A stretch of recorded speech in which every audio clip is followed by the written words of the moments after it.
باپ اپنے آپ کو اس بیٹے کے ذریعے سے ہمیں دکھاتا ہے، اور اس لیے کہتا ہے کہ تم نے اس سے تو دیکھا ہے، تم اس سے جانتے ہو، میں نے اپنے آپ کو اس بیٹے کے وسیلے سے تم پر اپنا کو ظاہر کیا ہے، اس وسیلے سے مانگو۔ یہ اس کو ڈیٹیل میں اگر ہم نے کبھی چاہا تسلیس کو اگر ہم نے سیکھا تو ہم اس میں مزید اس کے بھید کو سیکھیں گے۔ ایک اور انٹرسٹنگ فیکٹ اگر ہم دیکھیں، عیسائی نبی کا صحیفہ اور اس کا اگر ہم 53ویں باب میں آئے، عیسائی نبی کا صحیفہ اس کا 53واں باب اور اس کی جو آیت ہے، اگر ہم 12ویں آیت کا مطالعہ کریں تو ہمیں کلام خدا یہ سکھاتا ہے کہ یہ الفاظ ادا کرنا، معافی کی درخواست کرنا، اس کی مصلوبیت کی پیشن گوئی تھی۔ یسایہ 53 باب اس کی 12ویں آیت، اس لیے میں اسے بزرگوں کے ساتھ حصہ دوں گا اور وہ لوٹ کا مال زور آوروں کے ساتھ بانٹ لے گا، کیونکہ اس نے اپنی جان موت کے لیے انڈیل دی اور وہ خطا کاروں کے ساتھ شمار کیا گیا، تو بھی اس نے بہتوں کے گناہ اٹھا لیے اور خطا کاروں کی شفایت کی۔ خطا کاروں کی شفایت کی پیشن گوئی جو مسیح کے بارے میں کلام خدا کے اندر موجود ہے، اس پیشن گوئی کا بھی پورا ہونا ضرور تھا۔ یہ ایسے ہی نہیں کلمہ ادا ہو گیا، یہ اس پیشن گوئی کا حصہ ہے جس مقصد کے لیے وہ آ رہا تھا اور جس مقصد کے لیے رویا کے ذریعے سے عیسائی نبی پر یہ پیشن گوئی ظاہر کی گئی کہ وہ خطاؤں کے لیے گھائل کیا جائے گا، خطائیں اس کے اوپر لادی جائے گی اور وہ خطا کاروں کی تکثیروں کے لیے دعا کرے گا، ان کی شفایت کے لیے دعا کرے گا۔ کلام خدا ہمیں بتاتا ہے کہ وہ پہلے الفاظ جو ادا کرتا ہے صلیب پر، آئے باپ ہمیں معاف کر، آئے باپ ان کو معاف کر، کیونکہ یہ نہیں جانتے کہ کیا کرتے۔ ہم نے باپ کو سیکھا، اس کانفیڈنس کو دیکھا، ہم نے معافی کو دیکھا کہ وہ معافی جو ہے وہ گناہ جن کی مزدوری موت تھی جو کہ ہمیں ادا کرنی تھی، مزدوری اس کو اپنے پر لاتا ہے اور ہمارے لیے معافی کی درخواست کرتا ہے۔ وہ کہتا ہے کہ یہ نہیں جانتے کہ یہ کر کیا رہے ہیں، انہیں علم نہیں، مجھے اور آپ کو یہ علم نہیں ہے کہ ہم روز بروز جو ہے وہ کتنے گناہ کرتے ہیں، کتنی بار اس کے حکموں کی پابندی کرتے ہیں، اپنی انا کی وجہ سے، اپنے دل کی سختی کی وجہ سے، اپنی ناسمجھی کی وجہ سے۔ اس کے باوجود وہ کہہ رہا ہے کیونکہ یہ نہیں جانتے کہ کیا کرتے ہیں، انہیں علم نہیں ہے، ان کے ذمہ یہ گناہ نہ لگانا۔ ہم پہلا کرنتھیوں 2 باب اس کی 8ویں آیت میں آتے ہیں۔ پہلا کرنتھیوں 2 باب اور اس کی 8ویں آیت یوں بیان کرتی ہے،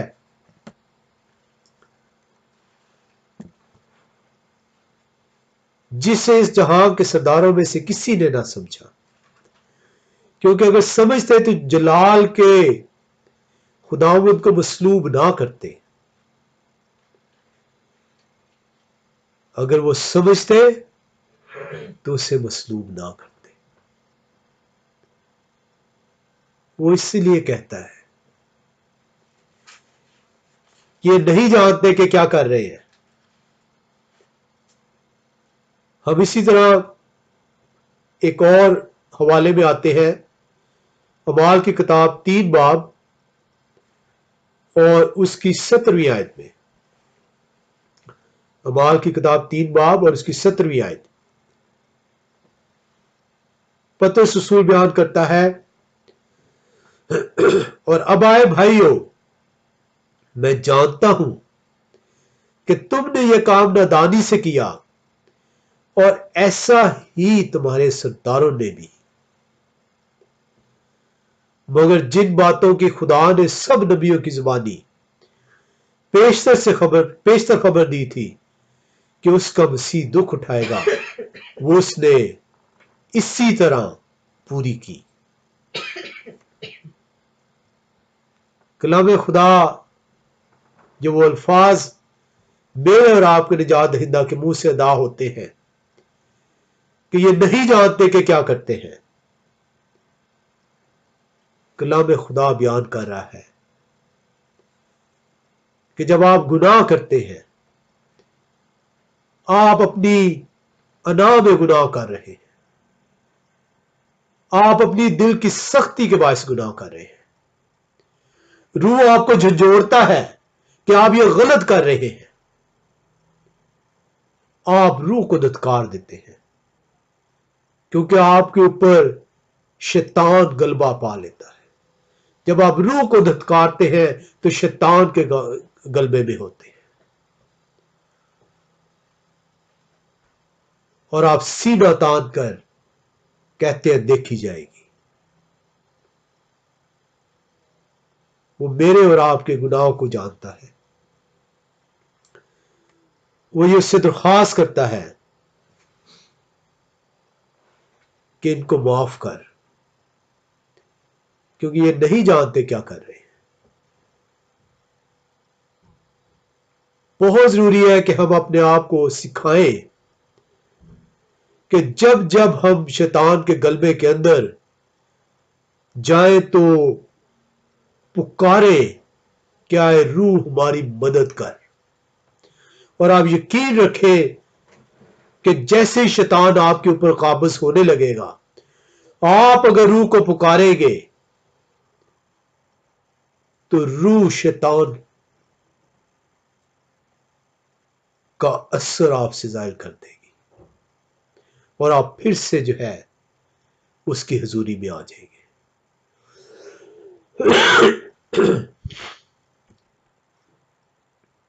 ہم کلام خدا میں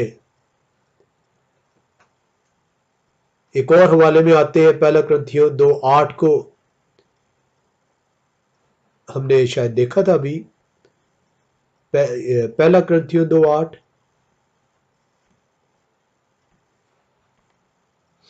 کلام خدا میں یوں بتا رہا ہے، جسے اس جہاں کے سرداروں میں سے کسی نے نہ سمجھا، کیونکہ اگر سمجھتے تو جلال کے خداوند کو مصلوب نہ کرتے. اگر ہم سمجھ جائیں کہ ہم گناہ کر رہے ہیں، ہم اس کے حکم کو سمجھ جائیں، اور اس کے حکم کو سمجھنے کے لیے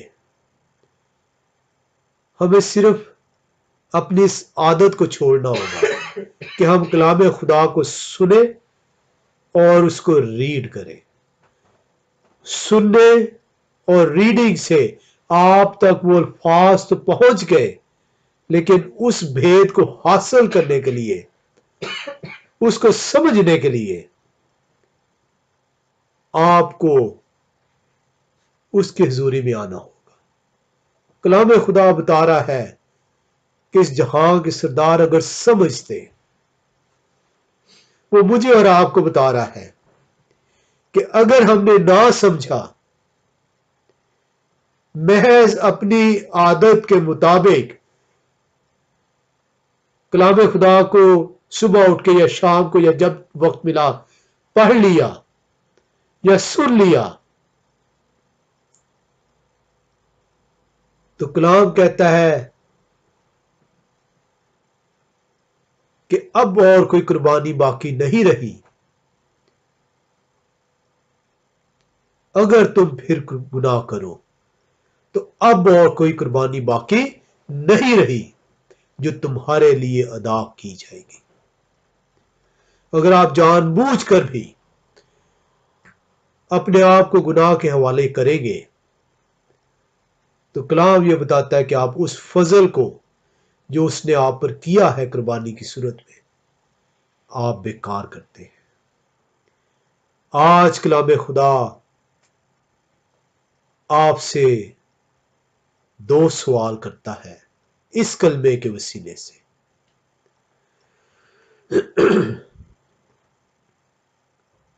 کیا آپ کو معافی مل گئی؟ اور سب کا جواب یقیناً یہ ہوگا کہ ہاں، مجھے میرے گناہ کی معافی مل گئی۔ میرے گناہ کی معافی کے لیے میرے نجات دہندہ نے میرے گناہ کو اپنے اوپر لاد لیا اور اس کے مار کھانے سے میرے گناہ دھل گئے۔ مجھے اس موت کے پنجے سے اس نے چھڑا لیا۔ بہت اچھی بات ہے کہ مجھے اور آپ کو یہ علم ہے کہ اس کے مار کھانے سے مجھے اور آپ کو ہمارے گناہوں سے نجات ملی ہے۔ ہم پر لازم ہے کہ ہم اس کے فضل کو بیکار نہ کریں، پھر سے گناہ نہ کریں۔ لیکن اس کے ساتھ ہی کلام خدا آپ سے یہ بھی سوال کرتا ہے، کیا آپ نے اپنے قصوروار کو معاف کیا؟ آپ روزانہ دعائے ربانی میں یہ الفاظ ادا کرتے بغیر سمجھے ہوئے کہ جس طرح میں نے اپنے قصورواروں کے قصور معاف کیے ہیں، تو بھی ہمارے قصور ہمیں معاف کر۔ آپ کو علم ہی نہیں کہ آپ اسے کہہ رہے ہیں کہ اگر میں نے معاف کیے ہیں تو پھر میرے معاف کریں۔ اگر آپ جو سے اس اپنے قصورواروں کے جو جس طرح کا بھی قصور کسی نے آپ کے اگینسٹ کیا ہے، اگر آپ اسے معاف نہیں کرتے، اگر آپ اپنے بدلے کی آگ میں جل رہے ہیں، اگر آپ جو سے ہے بدلہ لینا چاہتے ہیں، تو آپ اس سے جھوٹ بولتے ہیں کہ جس طرح میں نے قصورواروں کو معاف کیا تو بھی میرے قصور معاف کر۔ وہ آپ کے سامنے رکھ دے گا، تو نے تو قصور معاف کیا نہیں، اور تو نے ہی درخواست کی کہ جیسا میں نے قصور معاف کیے میرے قصور معاف کر۔ تو نے قصور نہیں معاف کیے تو میں تیرے قصور معاف کیسے کروں؟ ہمیں بہت ضروری ہے کہ ہم جس کے قصور معاف ہو گئے ہیں، ہمیں اس نے یہ صلیب پر سے پیغام دیا ہے کہ ہم دوسروں کے قصور معاف کریں۔ اپنے دشمن سے اپنے برابر محبت رکھ، اس سے دعوت نہ کر۔ بہت سے سرمن آپ سنتے ہیں، بڑی دفعہ آپ سرمن دیتے ہیں، بڑی دفعہ آپ لوگوں کو یہ بیان کرتے ہیں، یار معاف کر دے، چل رہنے دو، معاف کرو اسے۔ جب آپ پر آتی ہے تو آپ اپنے ہی الفاظ کے انکاری ہو جاتے ہیں۔ میرا اور آپ کا مسیح مار کھا کر بھی اس کے منہ سے کوئی گالی نہ نکلی، کوئی بدلہ جو ہے اس کے دل میں نہیں تھا۔ اگر آپ کو معافی چاہیے تو آپ معاف کریں، کیونکہ جب آپ معاف نہیں کرتے تو آپ اس کے حکم کو توڑتے ہیں، اور جب آپ اس کے حکم کو توڑتے ہیں تو آپ سے گناہ سرزد ہوتا ہے۔ اور اب آپ کے لیے کوئی ایسی معافی نہیں، قربانی نہیں جس کے وسیلے سے آپ کے گناہ معاف ہو۔ افسیوں 4 باب اس کی 32ویں آیت آپ کو پیغام دیتی ہے۔ افسیوں کا خط 4 باب اس کی 32ویں آیت، کلام خدا آپ کو پیغام دے رہا ہے، اور ایک دوسرے پر مہربان اور نرم دل ہو، اور جس طرح خدا نے مسیح میں تمہارے قصور معاف کیے، تم بھی ایک دوسرے کے قصور معاف کرو۔ جس طرح خدا نے مسیح میں تمہارے قصور معاف کیے، تم بھی ایک دوسرے کے قصور معاف کرو۔ مسیح نے پہلے کلمے میں ہی آپ کو یہ تعلیم دی ہے کہ آپ کے قصور معاف کیے گئے ہیں۔ وہ آپ سے یہ توقع کرتا ہے کہ اب آپ راست بازی کا لباس جو آپ کو دیا گیا ہے اسے پہنیں گے اور دوسروں کے قصور معاف کریں گے۔ یہوہ خدا کا شکر ہے کہ ہمیں توفیق بخشتا ہے کہ ہم اس کے کلام کو سن کر، سیکھ کر، سمجھ کر اپنی زندگیوں میں لا سکیں۔ یہوہ باپ سب کو جو ہے اپنی برکتوں سے مالا مال کرے۔ آمین۔